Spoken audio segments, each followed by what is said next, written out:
Hi everyone, so as promised, here is your Chapter 2 screencast lecture on social research.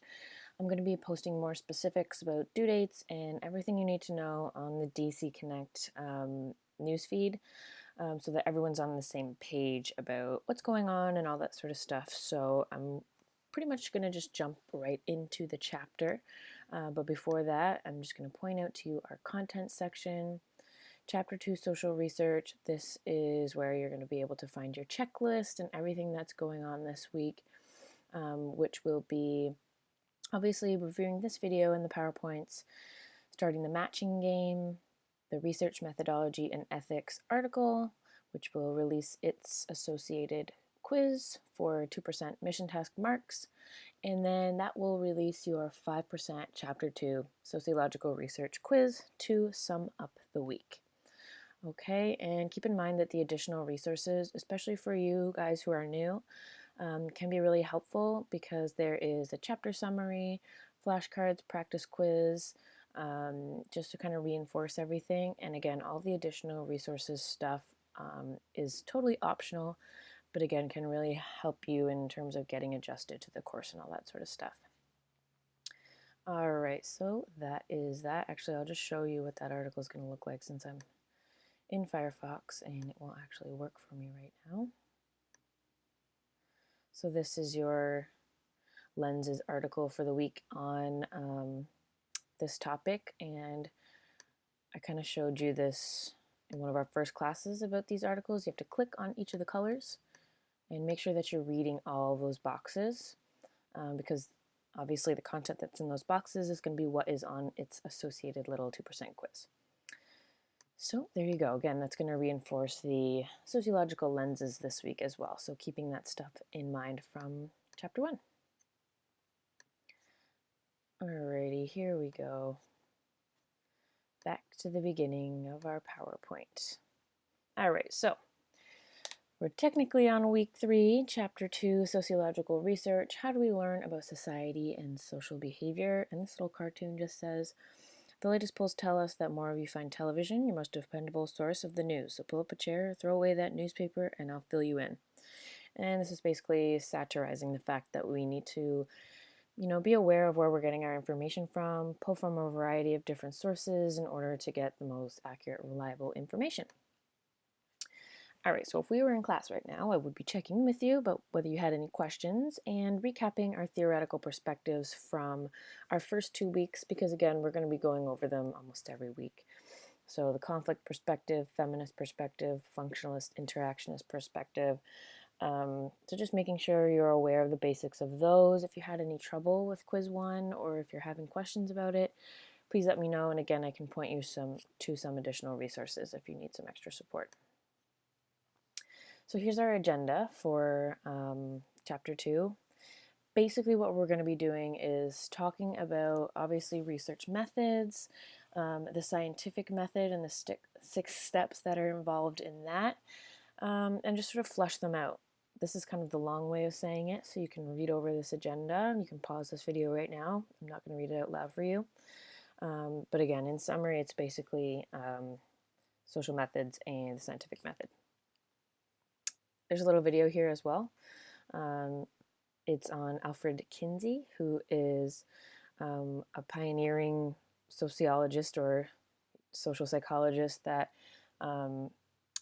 studied sexual behavior in the mid 20th century, at a time when this would have been a little bit more misunderstood than it is now. So again, research can be exciting. You can watch this video if you click on this link in our PowerPoint file. But again, I'm not going to play that for you right now. All right, so here's our introduction in terms of what research methods actually are.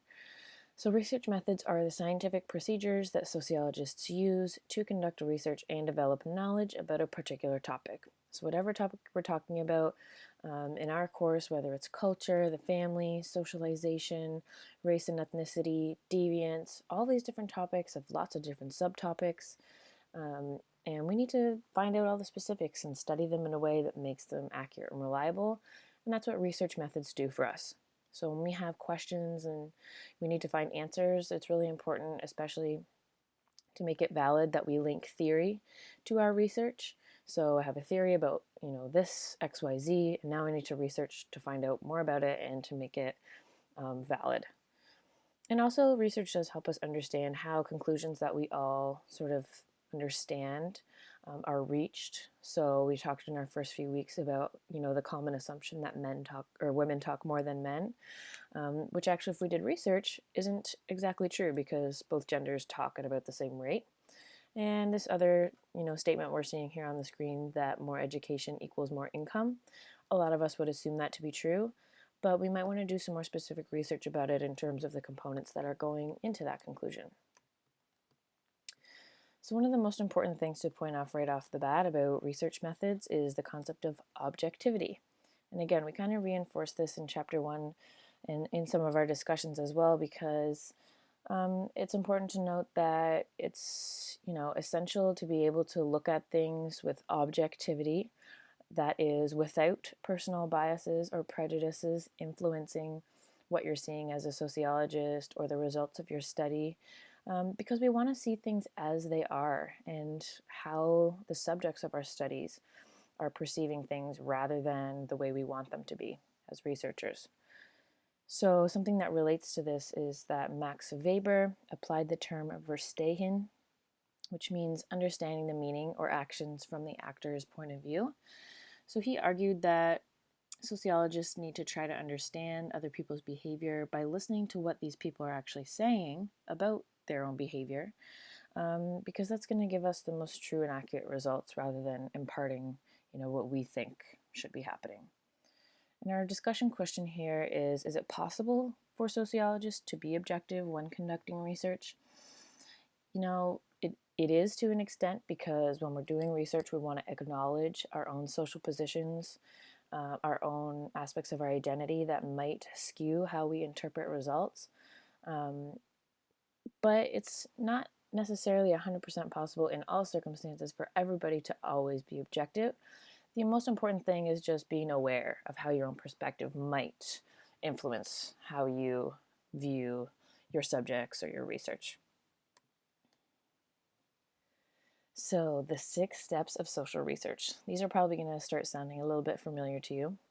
So just as any other science, sociology requires a logical and organized series of steps to ensure accurate results. And there are 6 basic steps of social research or investigation conducted by social scientists. They're systematic, they're organized, and they continue in an ongoing process, as you will see. So these are the 6 steps, starting at the top with defining the problem, which really means choosing the topic. And we're going to go in depth with each of these steps in a moment. The next step is to review the literature, which is a fancy way of saying to do background research. That will lead us into formulating a testable hypothesis, or kind of predicting what we think might happen.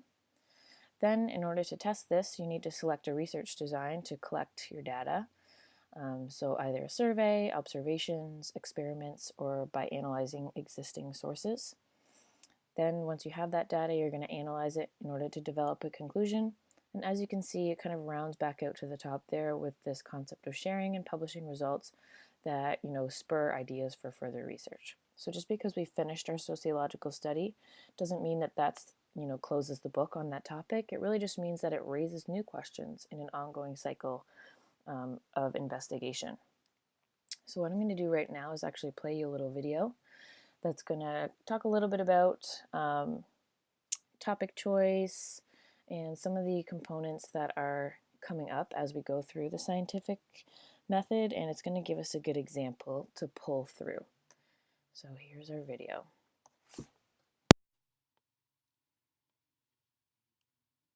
Chapter 2, Methods. Paradox. If we successfully answer one question, it only spawns others. There is no moment when a social scientist's work is done. The general goal of sociology is to see how our individual lives are intimately related to, and in turn affect, the social forces that exist beyond us. Good sociological research begins with a puzzle. What causes what to happen? For example, is TV bad for kids? but a good research question must be both precise and answerable. So, first off, what do we mean by kids?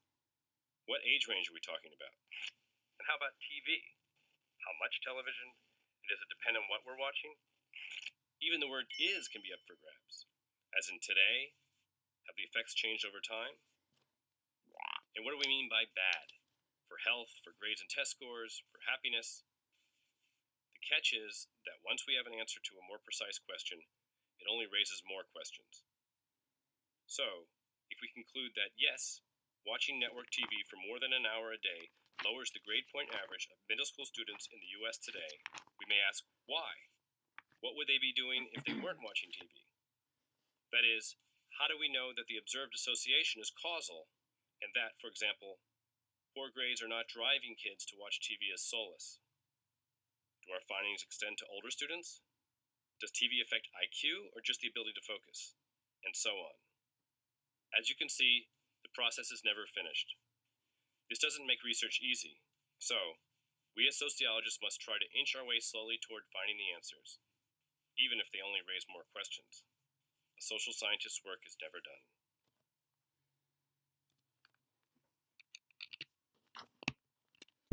All right, so that example that you saw there about TV and grades is something that we're going to look at in terms of an example throughout our concepts here. Okay, so the first one at the very top of our 6 steps is to define the problem or decide on a topic. So you need to decide on what it is that you want to study, and at this point in the research, you'd clearly state what you're hoping to investigate. So it is important to be clear, as that video showed us. So the question, is TV bad for kids, is kind of hard to define. You might want to rephrase it into something like, how does TV relate to grades in terms of hours watched versus, grade point average results or whatever it might be. And this is what we'd call operationalizing, or an operational definition of our concepts. So we need to refine our statements from abstract concepts like TV and grades into observable and measurable indicators or variables. So how do we operationalize TV watching into something that we can measure? Let's see. So the concept would be TV, and if we operationalize it, our indicator might be number of hours watched. So that's something that we can keep track of, that we can measure, that can be a true variable in this relationship, and something that we can study. Here's another example. So the concept of social status is something that's abstract. How would we measure that? Well, we'd have to choose something that we think represents social status that we can use as an indicator and that we can observe. And this is essentially your choice as a researcher. So maybe you want to, count the number of families in a neighborhood that have fancy cars. That might be your indicator of social status. I've chosen country club membership. So you have to have a certain amount of wealth in order to be a member of a country club because they're pretty expensive, yada yada. So maybe I'm gonna, look at the membership of a particular country club in order to analyze social status as something that's measurable. And another example, again, something really abstract, something that you can't necessarily see, social integration. If we wanted to be able to study how well integrated people are into their environments, what types of things might we look at? Maybe you'd look at how many people volunteer, how many people, play on a sports team, or, get involved in their community in certain ways. Our indicator might be these types of ties. These types of community ties are things that we can see, that we can keep track of, that can allow us to measure and study how well integrated people are into their social environments.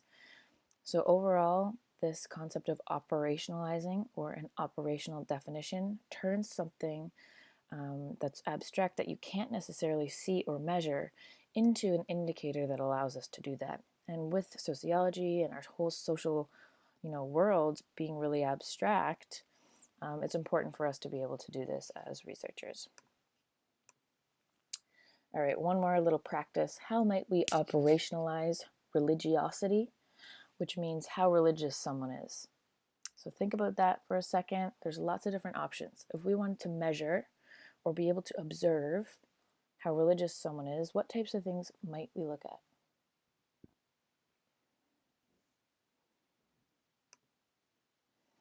All right, so at the top here, we're seeing religiosity, and then some of our options in terms of how we might measure this is asking people to report the frequency of which they attend religious services, or maybe reporting their frequency of prayer, or maybe they are self-defined as religious or not. So these are some of our options to be able to study, observe, count, and keep track of religious practices. All right, so the second step in the scientific research method is to review the literature. And again, like I mentioned before, this is really just a fancy way of saying do your background research. So investigating previous research that's been done on the concepts that you're studying. So for example, I might, look up a bunch of different academic journals that study the impact of TV watching on grades in order to understand what's already been done, in order to help refine the problem, clarify, the best methods of data collection, and it also helps you learn from other people's mistakes because those previous researchers are going to include that in the methodology section of their scholarly studies, and it can help future researchers not to repeat those mistakes. All right, so our third step is to formulate the hypothesis. So you've probably heard the word hypothesis before as being an educated guess. The people in our textbook tell us that it's a lot more than an educated guess, but for our intents and purposes, you can go ahead and think about it as an educated guess, in my opinion. Really, in the technical sense, it's a statement that we can test about the relationship between two or more variables. So it's what you think is going to happen between these two concepts that you're comparing. So for example, TV and grades. What do we want to test and kind of what do we think is going to happen? Let's see here. TV watching lowers grades. That might be our hypothesis. TV, grades are two variables. The relationship that we think might occur is that TV watching lowers grades. So in this instance, that would be our hypothesis. Obviously, this next concept is kind of given away in our first one here, variables being measurable traits or characteristics that are subject to change under different conditions. So what are the variables in this example? As previously mentioned, TV and grades. Or if we were looking at the relationship between, education and income, does having, more number of years in education increase your income potential? The variables there would be education and income. And that's another example that is sort of running throughout your chapter. So as you read, that's another example that you can use to kind of help wrap your head around these different concepts. So as we're formulating our hypothesis, again, it's important to be aware of these variables. And another way that we're breaking them down even further is by independent and dependent variables. Again, concepts that you've probably heard before in other classes. So as you can see here, watching TV lowers grades. Under TV, we're seeing an X, indicating that it's our independent variable. So this is the variable that's hypothesized or that we think is going to cause or influence the other one. And the dependent variable depends on the first variable, meaning that it is subject to the influence of the X variable. So TV watching influences grades. Grades depend on how much TV someone is watching in our example, and that's what we're hypothesizing anyways. So another type of variable that we're kind of throwing in here in order to understand all the factors that go into making an accurate result is the concept of control variables. So control variables are factors that are held constant to test the relative impact of an independent variable. And again, that's kind of a roundabout way of saying control variables are things that we want to be able to control for in order to know that they're not affecting our results. For example, if we're looking at our scenario of TV watching lowering grades, we might want to narrow it down to a particular gender. Maybe we might just want to look at boys in order to get the most accurate results, because maybe there's a big disparity between TV watching or grades between boys and girls. So to have an average of those things wouldn't necessarily give us the most accurate result for either gender. Same thing with age. We might want to narrow it down to just public school children or high school children or any particular age, because again, if we just did ages 0 to 18 and count this as children, this might not give us the most accurate result for, again, any of those ages. Or IQ. When there's outliers or when there's another factor that's really affecting the results, it can throw things off. And so that's why we might want to control for certain things in order to be specific. Yes, it might narrow down the generalizable results of your study, but it is going to be more specific and more accurate. So again, at this point, if we were in class right now, I'd ask you a little bit of a quiz question about control variables. You might see this quiz question again sometime in the future, maybe on DC Connect. I find control variables sometimes is a little bit hard to understand for the first time, so I wanted to go over the quiz question on control variable with you in class. So it says you want to study the relationship between cheating and divorce amongst married couples. Research shows that household income is related to cheating and divorce. In order to study the relationship between cheating and divorce, we want to hold household income constant. That is, to be a control variable. Which is the best way for us to do this? So if we want household income to be the same, to be constant, to be a control variable for each of the couples that we're studying, what's the best way for us to keep it the same? A, only select couples where both spouses work. B, select couples with a range of different household incomes. C, select couples with the same household income. Or D, only select couples where one of the spouses works.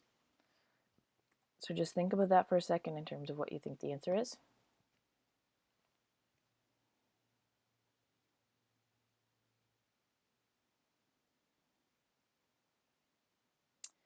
All right, I'm going to tell you the answer. It is C.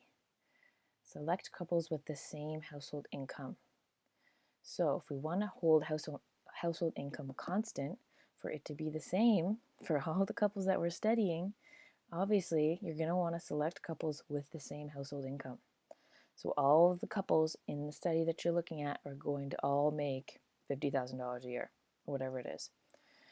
By looking here at A, only selecting couples where both spouses work, all these different couples are going to have different incomes, so that's going to throw off our results. B, obviously same thing. If everyone's is different, nothing is constant. D, only selecting couples where one spouse works, same rationale. Every couple could be different. So by selecting C, couples that all have the same household income, we know that there's going to be consistent results, because if we were looking at a bunch of different couples and one of them only made $10,000 a year and another one of them made $100,000 a year, that's going to really influence the relationship between those people and the likelihood of their divorce in terms of our hypothesis. So by selecting couples with the same household income, we have a little bit more of a level playing field in terms of the results. All right, so when we're measuring our variables and when we're operationalizing them, how you measure them needs to be well defined in order to get valid and accurate results. For example, if income is one of our variables and we decide to measure it or operationalize it by just asking people how much they make, that might not give us as accurate results as if we looked at their paycheck, if that makes sense. Because people lie. So in terms of validity, as an example, that's a good way to kind of think about it. So how well a measure or scale truly reflects the phenomenon under study. Is it accurate? Another example would be maybe if I step on my bathroom scale and it says that I weigh 200 pounds each time I step on it. So I step on it 5 times, and each time it tells me that I weigh 200 pounds. It might be reliable in that it's giving me the same results over and over, but it's not actually accurate because I weigh something different than that. So reliability in that sense is producing consistent results, repeatable results, but not valid in the sense that it's not accurate. Another example of reliability would be, if you follow a recipe for making cookies and you produce the same cookies with the recipe every single time, then your recipe is a really reliable tool because you can make the same ones over and over. It's reliable, it's repeatable. And this little chart here is, I think, kind of a good sort of graphic in terms of visualizing the differences between validity and reliability. So this one here on the far left is reliable because they've almost repeated the same result in terms of those bullet holes being really close together, but they're not valid because they haven't really hit it on the mark, not as accurate as they probably wanted to be. Whereas on the other hand over here, we can see that it's reliable because they've gotten their bullet holes in relatively the same area over and over, and they've hit the bullseye. So it's relatively valid, accurate, and what they were actually going for. So those are the concepts of validity and reliability and why they're important in terms of putting our variables into action. All right, so again, talking about the relationship between variables, we need to look at their relationships in terms of whether there's causal logic or a correlation. And again, some of these things you've probably heard before as well. So causal logic, or in other words, we could call this cause and effect, is a relationship between two variables with one event leading to another.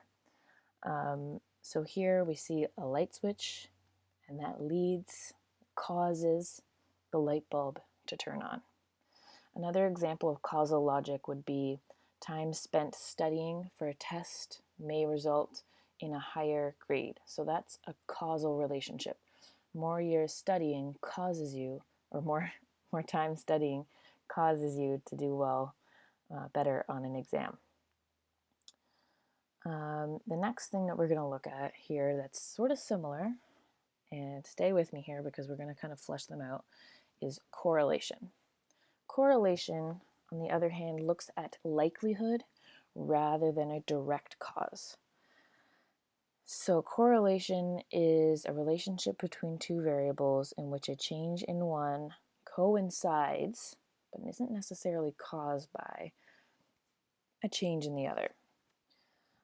So correlation is an indication that when one factor changes, so does the other at the same rate, although not necessarily out of causation. And again, we're going to get there with this whole difference between correlation and causation in a second. So an example of a correlation is, as we've previously talked about, Durkheim's study of suicide.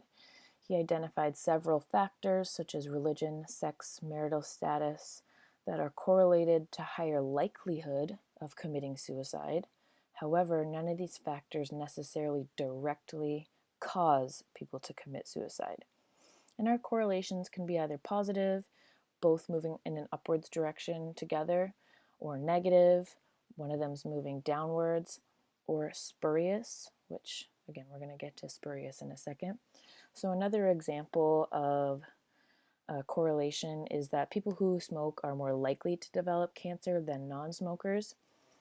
And in a lot of ways, we could argue for causal logic here as well. But the fact that not everyone who's smoked one cigarette in their life 100% will get cancer allows us to make more of a likelihood or a correlation between smoking and cancer. So like I said, we can have either a positive correlation or a negative or an inverse correlation. And here you can see some more links between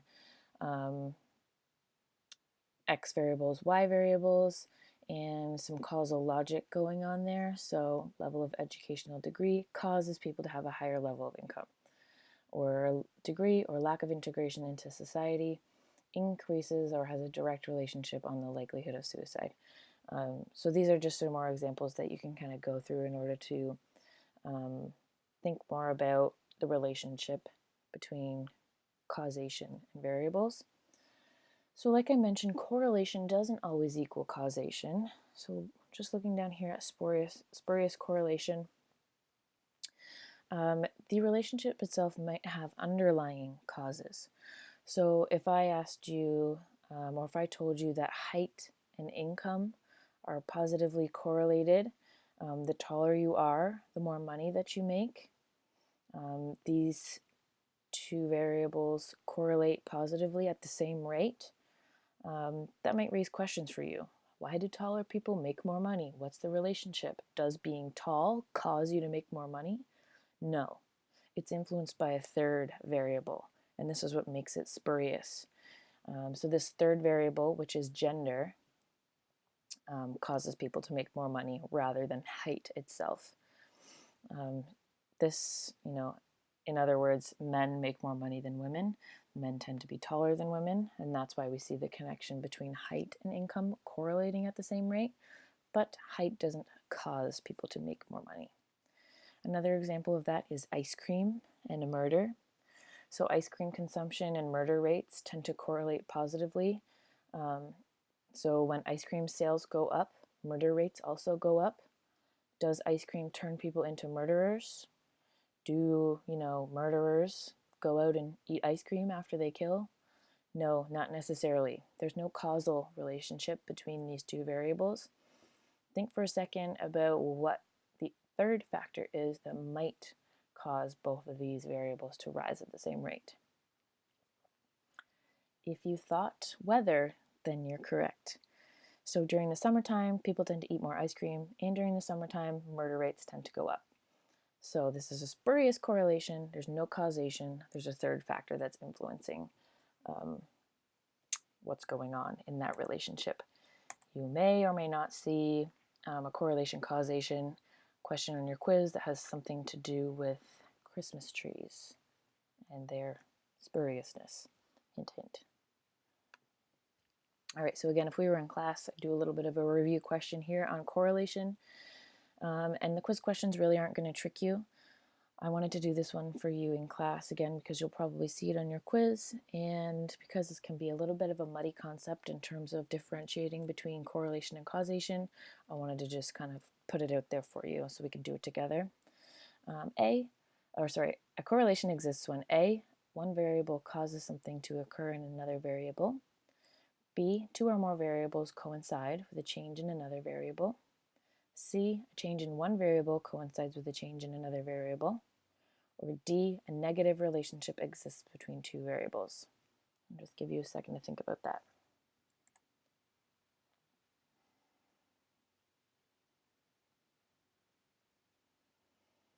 All right, so if you said C, you'd be correct. So C, a change in one variable coincides with a change in another variable. That's our correlation. If you said A, one variable causes something to occur in another variable, you'd be thinking about causation because you're seeing the word cause. So that's an easy mistake. B, two or more variables coincide with a change in another variable. Two, we're not necessarily looking at two in terms of our definition of correlation. We're really only looking at a change in one variable coinciding with a change in another variable. And D, a negative relationship exists between two variables. Not quite. All right. Ooh, we've got some animation going on here. C. All right, so moving on to sort of the second big half of our chapter, looking at research designs and how we collect data. What methods might be best for what types of topics or what types of results we want to get. So research designs refer to the processes that are used to collect data. If we were in class right now, it'd break you up into little expert groups and have you define, explain, and give the advantages and disadvantages, as well as an example of each of these types of research design: surveys, observations, experiments, existing sources, and all of these can be either quantitative or qualitative. So if you want to do a little activity on your own, right now you can grab your textbook, you can choose one or all of these research designs, and you can do sort of your independent expert groups. So explain in your own words what each of these things are, why are they used, give the advantages and disadvantages, and try and relate it to an example. And your book gives some really good examples. It talks about the Milgram obedience study, and lots of different other types of more in-depth and applicable types of research that you might be familiar with. So as you read through, some of this stuff might sound familiar. So like I mentioned, all research designs can be either qualitative or quantitative in nature in terms of the data that they're producing. So qualitative, the root word there is quality, so it's more descriptive. It's going to be describing, the results in words or pictures. So qualitative studies focus more on small groups rather than nations or big groups, because when you're studying a really big group, it's mostly going to be done in a statistical sense, since you can't talk to, see, or observe everyone in a country. So for qualitative, again, we're focusing on observations that we see in the field, or in other words, in a natural setting, or wherever this study might be being done.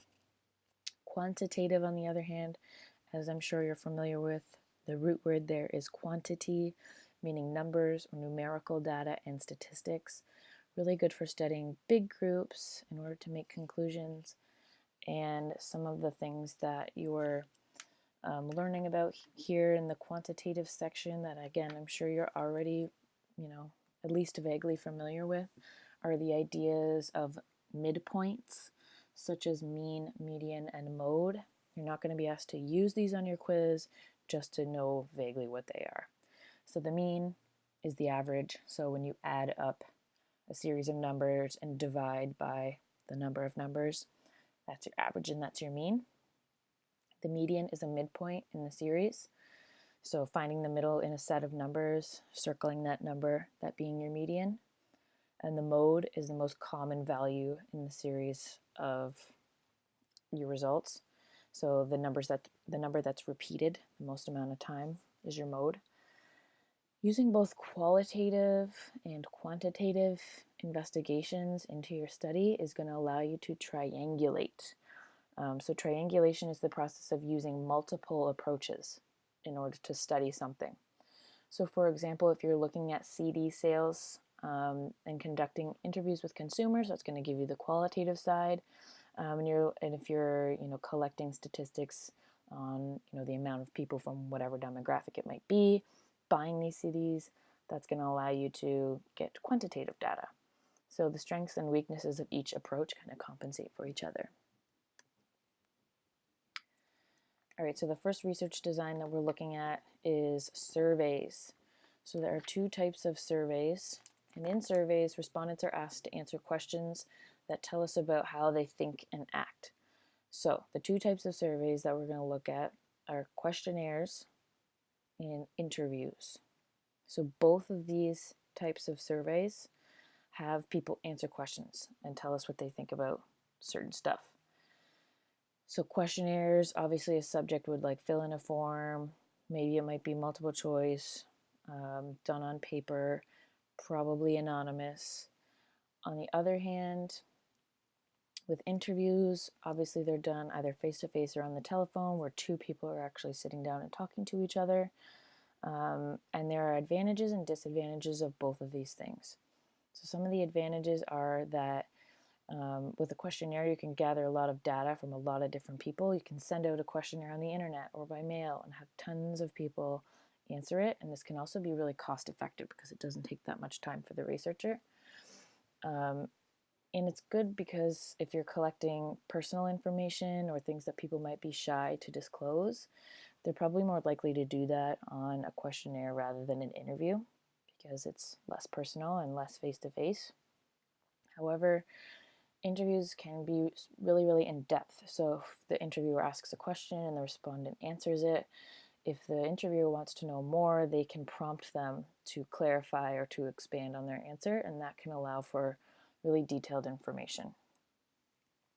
So some of the limitations of these are that they measure what people say they do, not what they actually do, or in other words, they can lie. And answers are sometimes influenced by the question.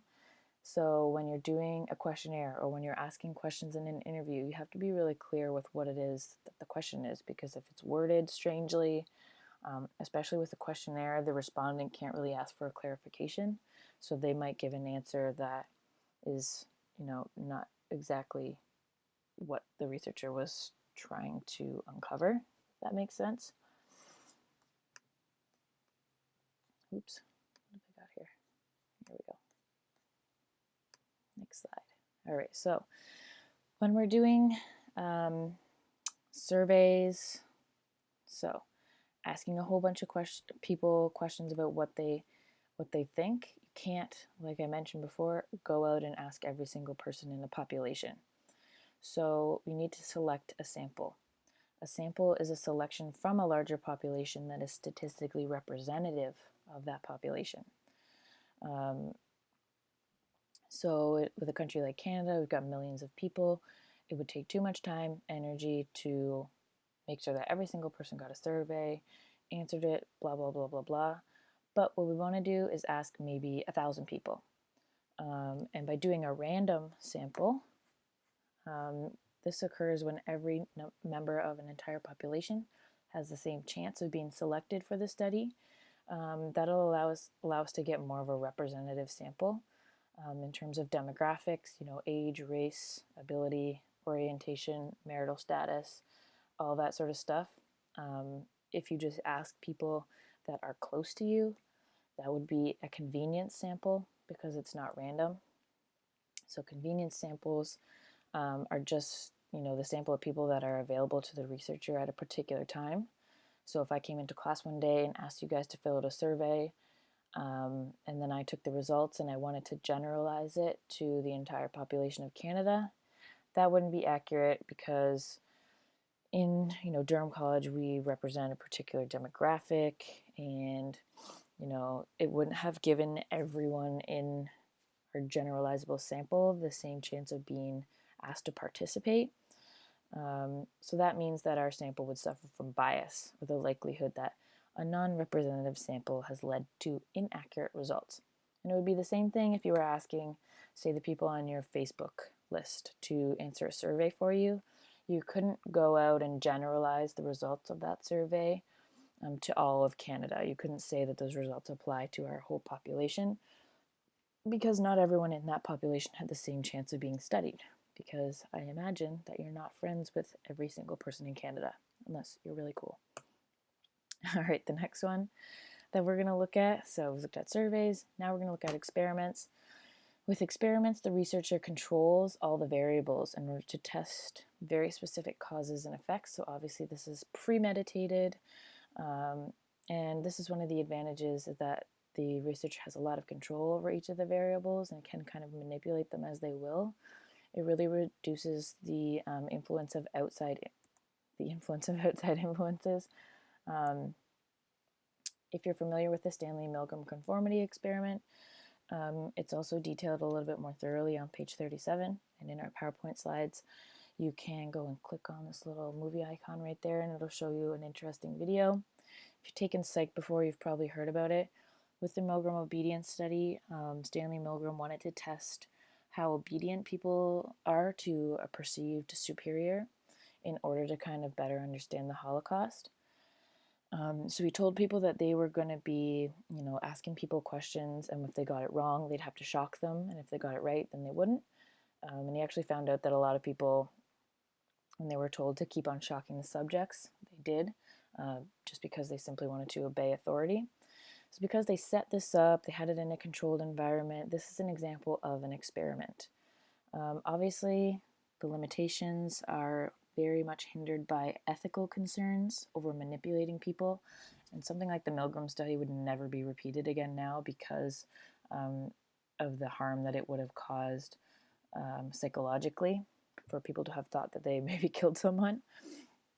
And obviously, because it is under artificial conditions, maybe those results aren't as authentic as they would have been if we were observing this phenomenon in a natural social environment. And something that relates to that is what's called the Hawthorne effect, which is the unintended influence that the researcher can have over their subjects, meaning that people act differently when they know that they're being watched. So the people involved in the experiment probably had to sign a form, or they know they're being supervised in some way and that their behavior is being evaluated. So maybe they'll act better than they would normally in their day-to-day life. And this is called the Hawthorne effect. All right, field research. Field research has a lot of benefits, and this is research that's conducted in a natural setting. So unlike an experiment, the researcher is actually going out into the world and observing what happens in a natural way. And there are 3 types of field research that we're going to look at. The first one being participant observation. This is the type of field research where the researchers pose as a person who's normally in that environment. So basically, if they wanted to study motorcycle gangs, the researcher would become a member of the motorcycle gang covertly, so secretly. And again, this can be really difficult to do, but it can give you really in-depth and really accurate results that maybe you wouldn't normally be able to get. So if you went to this motorcycle gang and you said, hey, I'm a researcher, I want to study you guys, they'd probably say no. So by kind of sneakily becoming a member and engaging in what's called participant observation, the doors are open to such a rich amount of data. An ethnography, on the other hand, is what would have happened if the researcher went up to the group and said, I want to study you, and they just kind of go alongside, they take notes. They're not necessarily participating in the goings-on of that group, but they are completing an in-depth study and in-depth observation. So an ethnography is essentially just a really long, really in-depth research study of a particular group in their environment. So our definition here tells us that ethnography is a research method that aims to understand the social perspective and cultural values of a particular group by participation with or getting to know their activities in detail. Another type of field research that can be really useful is case studies, and these are investigations of one person or one event in detail in order to be able to connect it to something more socially complex. And your book gives the example of feral child Isabel, who you might have heard of before. So Isabel was just one child, but because she was raised in isolation, she was really interesting to sociologists, psychologists, and a lot of different fields. And because this had never happened before, they wanted to kind of, really understand this and document it in depth. So Isabel has served as a case study in a lot of ways. So some examples of field research in terms of ethnography that you're given in your book are, I always have trouble saying this person's name, Morris Frelich. And how he was what is known as a skywalker, or like he worked on high-rise construction sites in New York, away from his home, or he was looking at a group of people. He studied the group of people who were working on the high-rises away from their homes on Mohawk reservations. So he really got to know this group in terms of what their motivations were for doing this really dangerous work, and why they kind of left their homes to do it, and found out that they kind of related the bravery that's needed to work on high rises to their past role in the Mohawk tradition of being really brave and all this sort of stuff that kind of like created these parallels that you never would have known without getting to know the group. So the advantages of ethnographies and of doing any type of field research is that they yield really detailed information about specific groups and organizations in their natural settings. Again, tons of information, things you never would have known by just looking it up in a book. The limitations obviously are that this is extremely labor intensive. You have to gain access to a particular group, you have to watch them for a really long period of time, and you also have to maintain a degree of detachment and remain objective with whatever group it is that you're studying, because if you start to empathize with them or start to perceive things as they do rather than, as an objective researcher, then it can skew your results. And the last type of research design and data collection that we're going to look at is secondary analysis. So secondary obviously kind of indicates to us that something has already been done. And this is using existing data sources.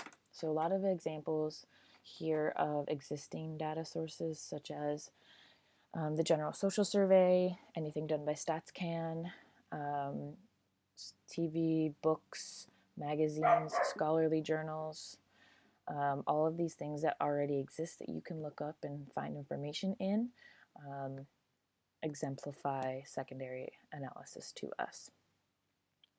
There's a concept called content analysis, which would be, looking through, analyzing, and recording what you're seeing in certain types of media, like newspapers, TV, magazines, any type of like an advertisement, something like that, where you're isolating common words and common themes and looking at what's going on in them.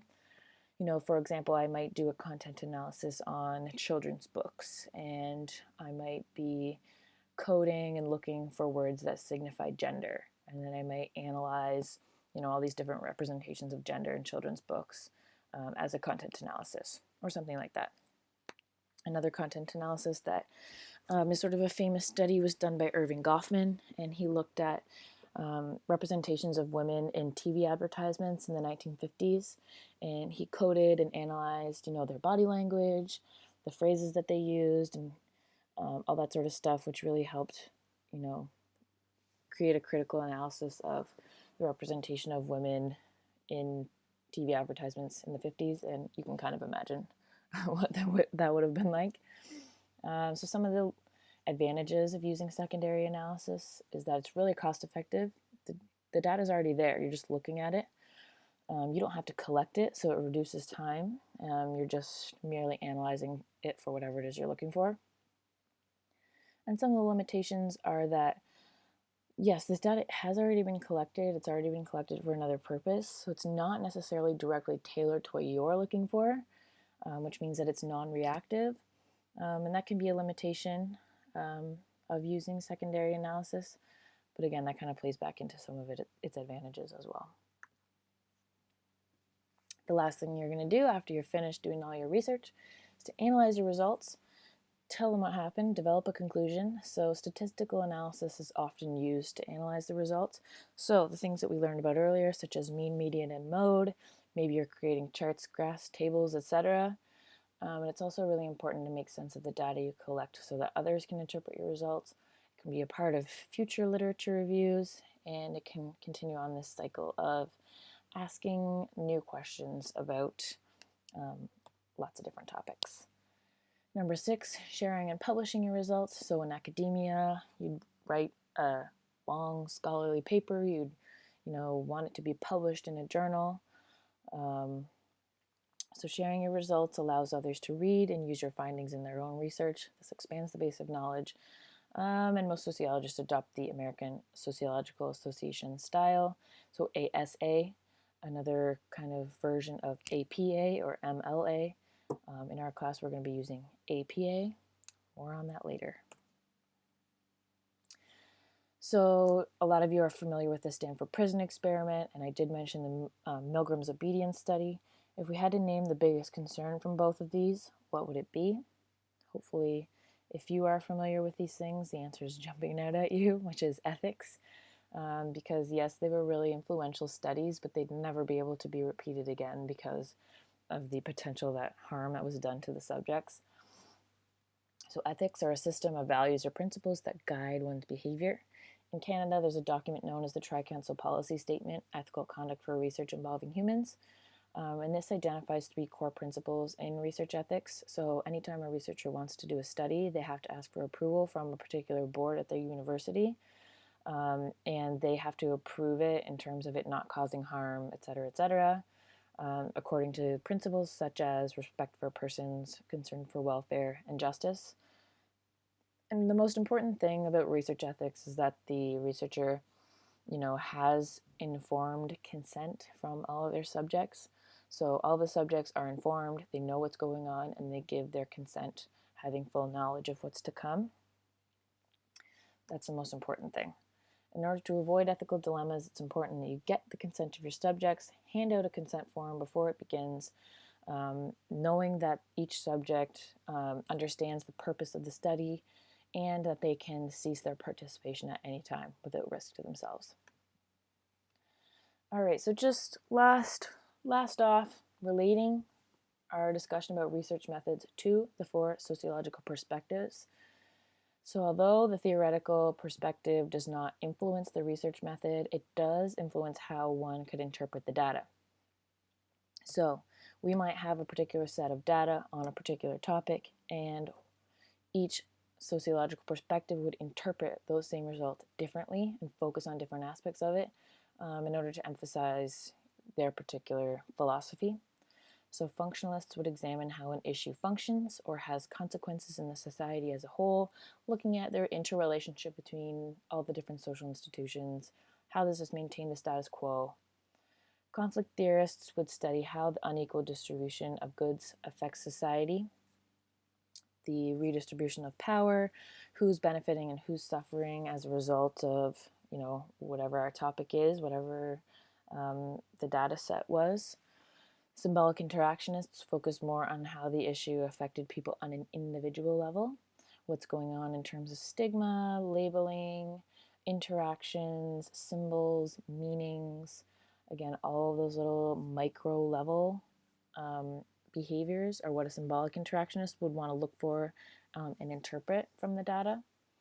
And feminist theorists would focus on the inequality of women relative to men, and also the intersections of race, class, age, ability, orientation, income, all that stuff, all these different intersections in all the different parts of our identity, and how the results would be interpreted or affect different people in different ways. So at the end of every chapter, it relates the topic to social policy. So what types of policies, legislation, or social change has been done or can be done as an example of our topic in action. So social policies arise because people recognize a problem and take action to deal with it in their society. So when consuming statistical evidence, it's important that you beware of the headline, check term definitions, look at who funded the study, look for spuriousness and selection effect, look for agendas. So if you're learning about a study that was done in the newspaper, in a magazine, on the news, these are the types of things that you want to be critical of. Now that you have some knowledge about how social research is done, you can use your critical thinking skills when you're learning more about these things in the real world. So particularly who funded the study, we see a lot of studies that are funded with vested interests by certain big business or whatever it might be. And that can skew the results. So, you've got to be critical of these things. All right, just recapping really quickly, making sure that you know the scientific method and the steps, research design, and ethics. All those things are sort of key to this chapter. Make sure you read every single page of the chapter in your book. There's really good examples and case studies throughout. And also doing your mission tasks, doing your article and article quiz, your 5% chapter quiz. Again, I'm going to give you a bit of a rundown in the news feed on due dates, all that sort of stuff. So that's all I have to say for now. Hopefully you enjoyed my e-lecture, and I will see you in class.